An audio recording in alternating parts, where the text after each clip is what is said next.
বিসমিল্লাহির রহমানির রহিম। চিনি দিয়ে দিব এখানে পরিমাণ মতো। আমি আমার পরিমাণ মতো আমি তৈরি করতেছি। আপনারা যেই পরিমাণে তৈরি করবেন ওই পরিমাণ মতোই আপনারা দিয়ে দিবেন। কি দিয়ে বানানো হয় আমি এটা আপনাদেরকে দেখিয়ে দিতেছি। দিয়ে দিব এখানে পাউডার দুধ, এখন দিয়ে দিব টক দই। এই টক দইটা আমরা নিজেরা বসাইছি, অনেক ভালো মানের টক দই। আপনারা চাইলে আমাদের এই চ্যানেলটি নতুন, আপনারা সাবস্ক্রাইব করে দিবেন, লাইক দিয়ে আমাদের এই চ্যানেলের সাথেই থাকুন।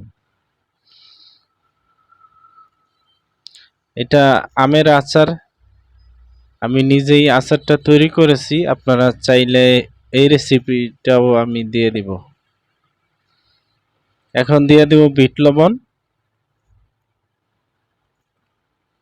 এখানে বিট লবণ দিয়ে দিব। আমি আমার বাবাকে বলে তোমার জন্য একটি ব্যবসার ব্যবস্থা করে দিতে বলবো।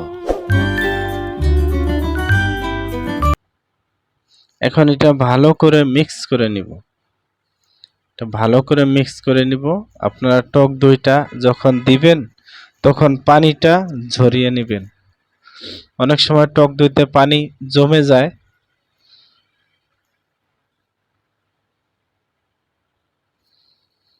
এরকম ভালো করে মিক্স করে নিব। এখানে সাদা গোলমরিচ আর এলাচ পাউডার আছে, এটা দিয়ে দিলাম এখানে ফ্লেভার আসার জন্য।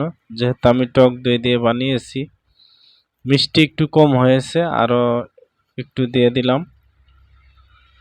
এটা ভালো করে মিক্স করে নিব।